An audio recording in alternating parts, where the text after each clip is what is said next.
Good afternoon, Quilt Roadies. How have you been doing? It's been very busy around here. I'm just ready, though, for spring to really sprung. No, spring to spring, I guess. It hasn't sprung yet.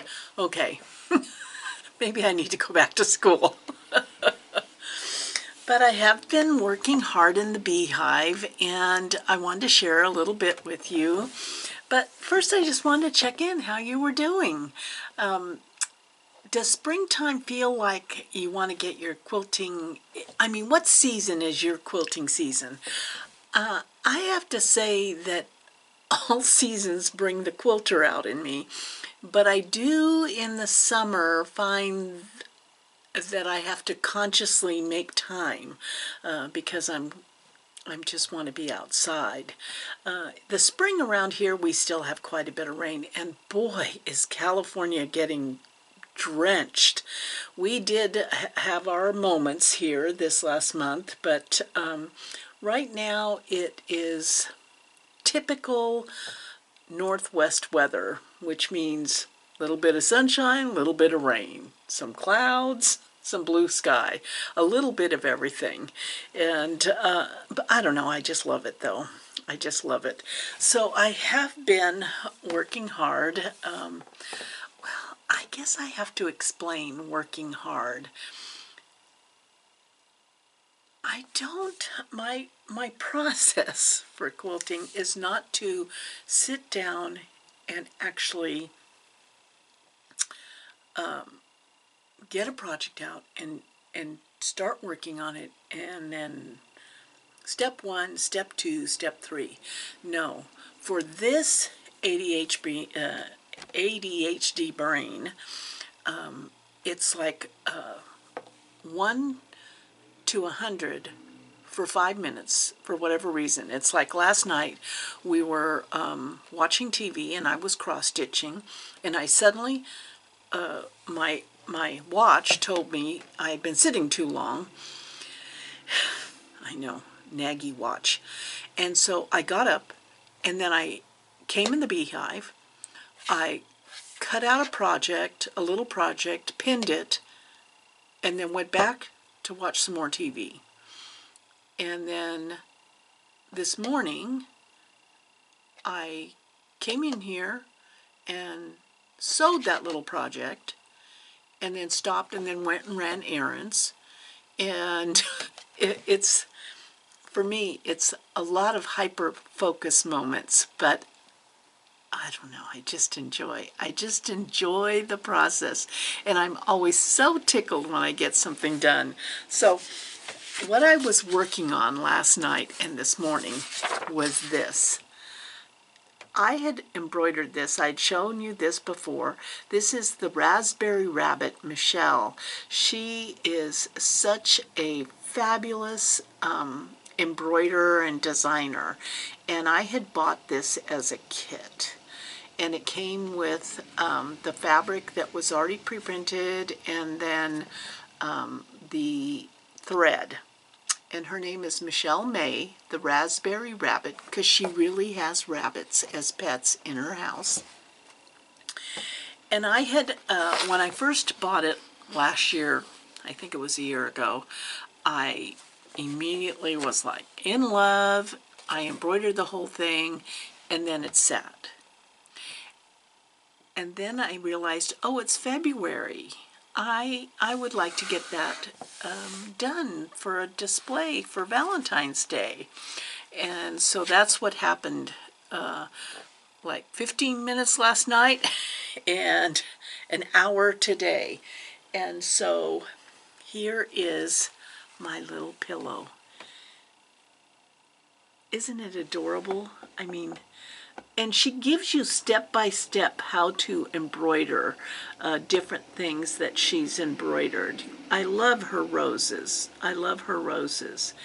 So the way I completed this was I bought some fabric, and I lined both my embroidery piece and the fabric with SF101, and then right sides together.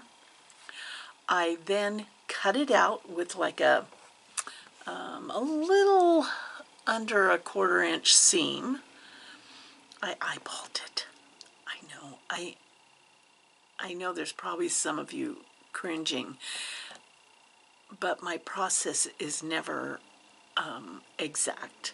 So I eyeballed a 1/4 inch seam, and then I went and found some trim, and I pinned the trim between the right side together,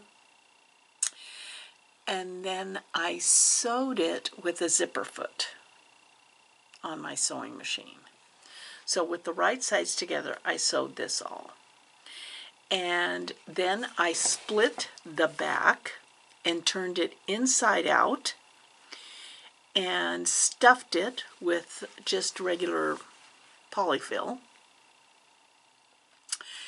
Well, before I stuffed it with polyfill, I noticed that some of the seam allowance where it told you to cut it, I left that there, was showing, so I did a running stitch right over the top of it if it showed. And then I turned it inside out, I stuffed it with polyfill, and then I attached a wool heart and stitched that down to close up the hole.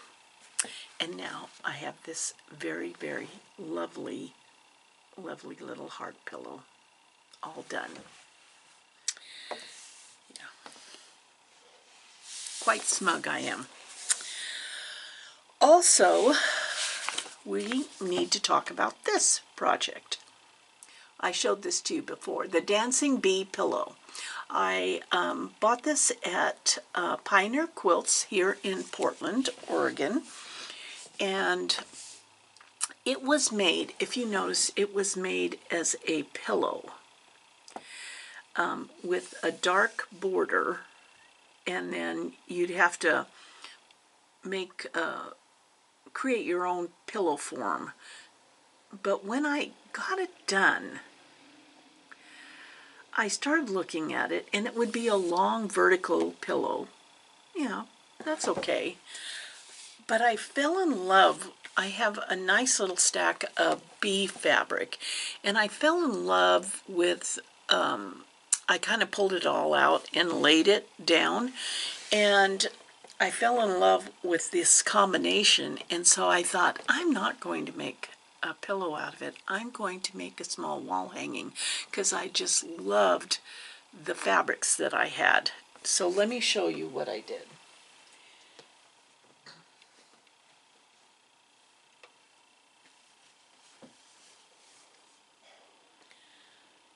So it's honeycomb and bee themed fabric for the border, and the inside border, and then a bigger border, and then the binding. And then I quilted it by going free motion quilting around the motifs to make them pop. And so I just love it. I'm glad I didn't turn it into a pillow. I really love it as a wall hanging. Yeah. So I have been doing some creative things here in the beehive. Did you guys watch the Grammys? I never have seen the Grammys before. G and I just never, we don't really watch the Oscars or the Grammys or the American Country Music Award or any of those. We just never have gotten into it, but I don't know. I don't know what made me want to do it, but maybe it was the idea that I just couldn't stand what was on TV normally. And so I said, let's just watch the Grammys. Boy, did I really enjoy it, and so did G. We had a good time. And when Tracy Chapman and Luke Combs sang the duo together, it made me feel like there was hope for our world. I just was such a beautiful moment. And when Joni Mitchell, I mean, if you haven't seen it, this year's really worth seeing. when Joni Mitchell, who is 80 years old, she's almost like a peer now, yeah, sang, I cried through the whole thing. It was so wonderful to hear her. And, you know, I enjoyed the entire show. So if you can find it on streaming or YouTube or whatever, I think it's worth watching. You know, I just stitched away while we watched it, and it was great. You know, it was great. And so I guess because I was in that music mode, I went on to Netflix, and I'm just going to look up here.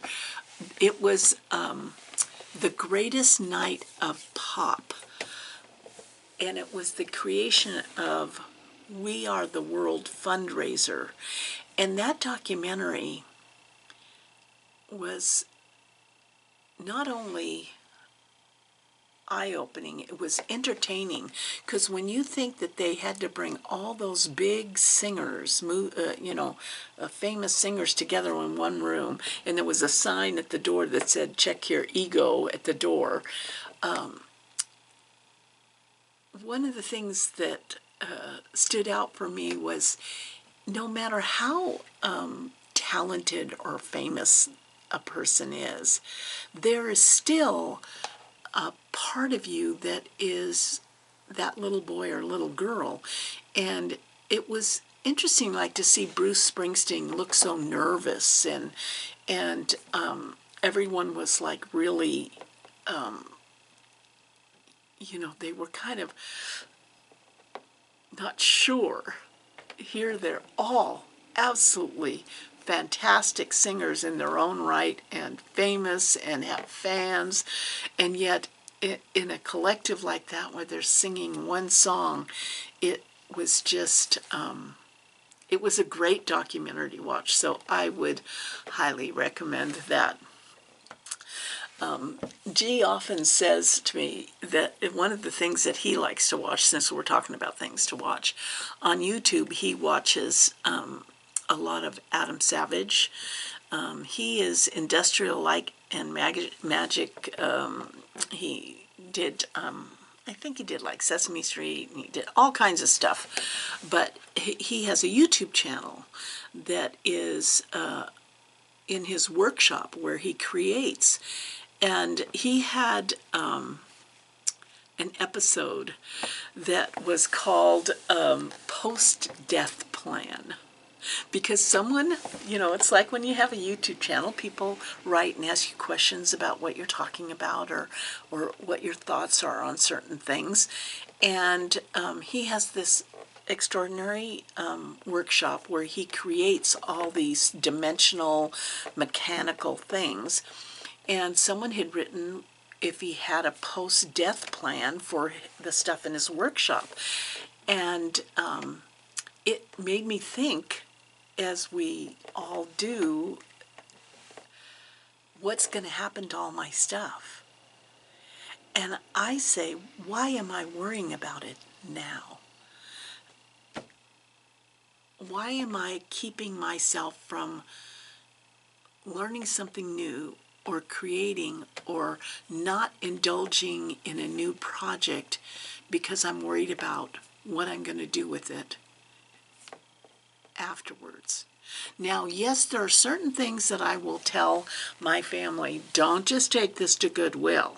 Don't just take this to Goodwill. Maybe set up a stash and load shop or something like that. But really, it brings me such joy to hand stitch, and especially when I'm quilting or hand stitching with friends, that bonding moment is so amazing and soul-filling that I don't know why I should spend any time worrying about what's going to be happening afterwards. There's enough in this world to worry about without having to worry about my stuff when I'm not even here. So I've kind of slowly been trying to reprogram my brain, and I don't know where that comes from exactly that thought that, oh, we have to finish one thing before we start. I don't know, maybe it's school or parents or it's a creation of our own. But 2024 is going to be a new world for me. I am going to spend this year working on projects that I love and not fretting. Not fretting. That's what I want to say. I'm not going to fret about it. And one of the, in cross stitch we have floss tube. Now I know that stitching with the sisterlies is working behind the scenes at creating a quilt tube for us. And I'm very excited about where the quilting community can be connected in this very, very personal, basic way. And I am looking forward to that because I know that there are many of us that would love to encourage each other and inspire and share. We have so much to share with each other that why not? Why not? So I am looking forward to that. Can't wait till they start doing it. And I will be the first one on the Quilt Tube, joining on the Quilt Tube bandwagon. So, yeah. Well, I've been loving my, I love quilt piecing is fun. I mean, it's the basics to me of piecing. I mean, of quilting is piecing a quilt together.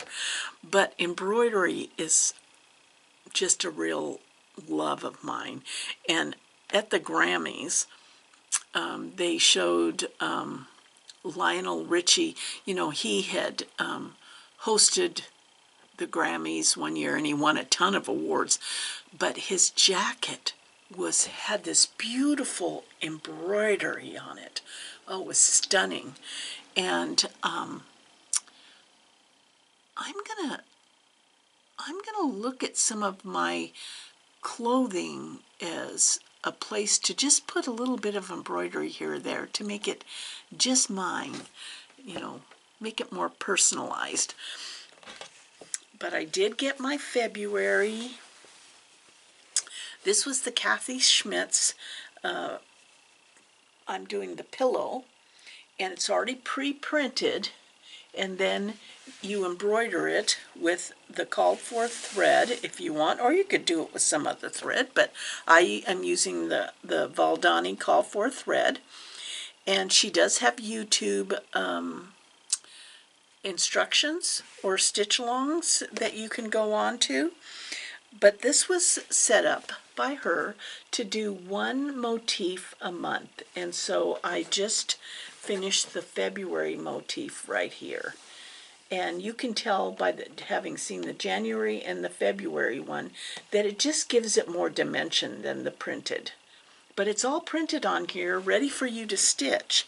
And it comes in red and green also. But I chose the blue because blue was my color of the year last year. And for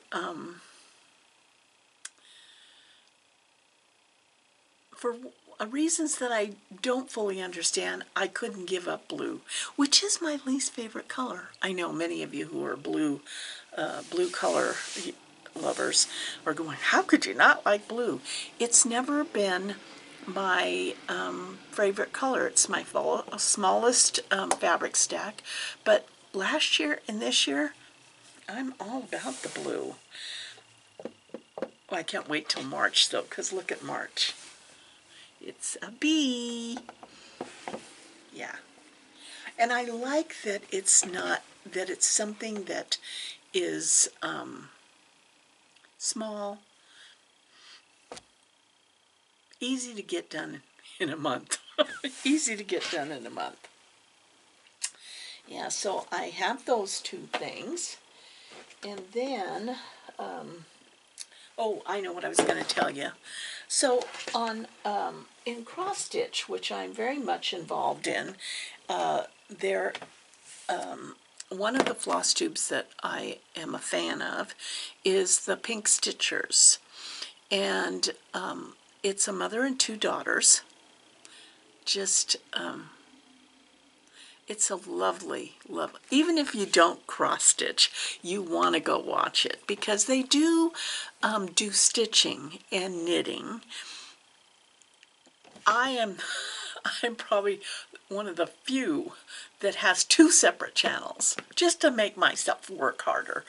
But the Pink Stitchers, their local quilt shop is Primitive Gatherings. Oh, be still, my heart. It's like I don't know how I mean, they go there for stitch group, they go there for featherweight sewing time. There's cross stitch there, wool stitching. I mean, I drool every time I watch because, and if you follow them like on Instagram, you'll see pictures of them stitching at Primitive Gatherings. I mean, it's like my someday I hope I can go. But what it does for me is that I get inspired, and since it is the second year of blue, to stitch on this project. This was a block of the month, 2019 block of the month, Heirloom Rose by Primitive Gatherings,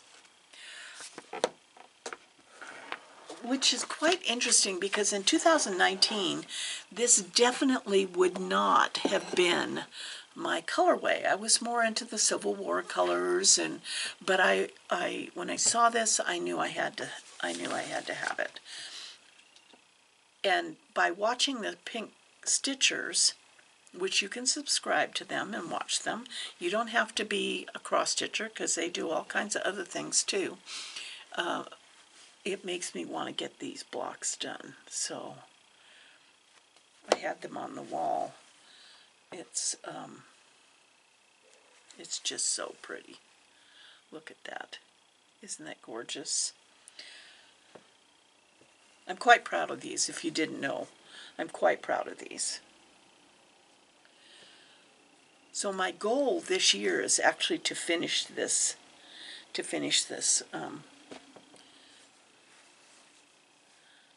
Yeah. And this is the one that I'm working on right now. Yeah. So.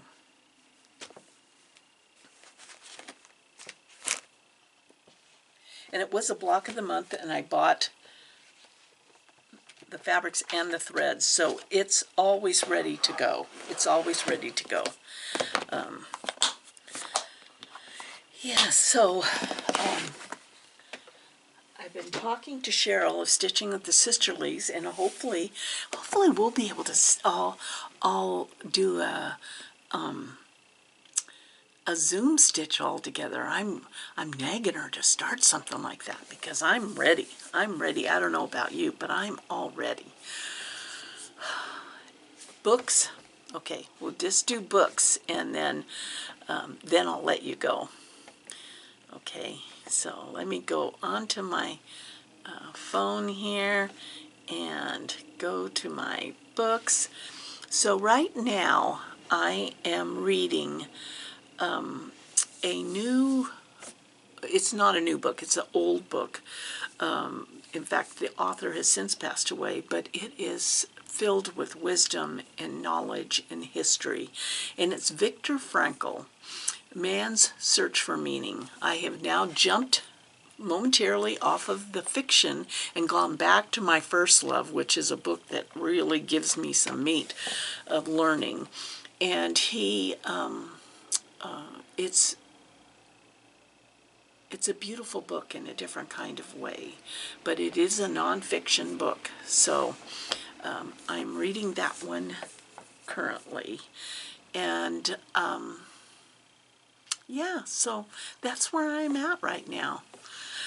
Okay, short and sweet, but next time we'll have even more done, hopefully. Hopefully.